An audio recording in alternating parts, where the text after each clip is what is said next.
नांदगाव खंडेश्वर तालुक्यातील संभाव्य पाणी टंचाईबाबत आमदार प्रताप अडसड यांनी आढावा घेतला। दिनांक 10 जानेवारीला आढावा बैठकीचे आयोजन करण्यात आलं। या बैठकीला तालुक्यातील सर्व सरपंच व सचिव सक्तीने उपस्थित होते। बैठकीचे अध्यक्ष म्हणून आमदार प्रताप अडसड यांनी आढावा घेण्याला सुरुवात केली।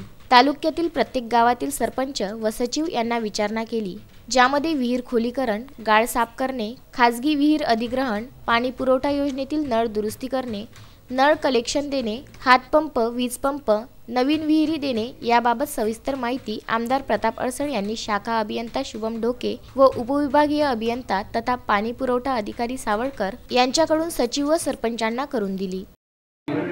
पाणी टंचाईची बैठक आटोपली आणि यामध्ये अनेक सरपंचांनी आपापल्या समस्या सांगितल्या आणि इथे जेवढे सरपंच किंवा त्या गावचे उपसरपंच असतील, सदस्य असतील किंवा सामान्य नागरिकही त्या गावातील असेल तर त्यालाही त्याच्या गावात पाणी टंचाईच्या संदर्भात काय समस्या आहे हे सांगण्याकरता सर्वांना संधी देण्यात आली आणि सगळ्यांचं समाधान झालं असं मला वाटते।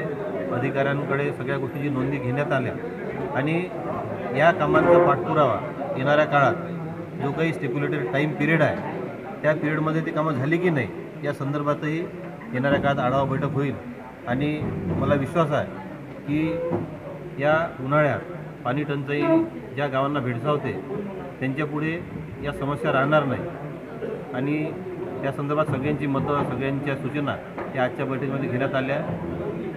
त्यामुळं भविष्यात या अडचणी येणार नाही असं मला वाटते आणि जिथे कुठे आल्या तर तिथे त्या संदर्भात अधिकाऱ्यांची चर्चा करून त्या सोडवण्यात येतील। या विशेष आढावा बैठकीला तहसीलदार प्रशांत भोसले, गटविकास अधिकारी विनोद खेडकर, शाखा अभियंता शुभम ढोके, पशुधन अधिकारी मेश्राम, मनीष जाधव, महेश कडू, पंकज मेटे, निकेत ठाकरे, दिलीप मोरे तसेच तालुक्यातील सर्व कर्मचारी, सरपंच व सचिव उपस्थित होते। विहीर अधिग्रहण करून ताबडतोब पाण्याची तरतूद करण्याबाबत ग्रामपंचायत सचिवांना आदेश देण्यात आले।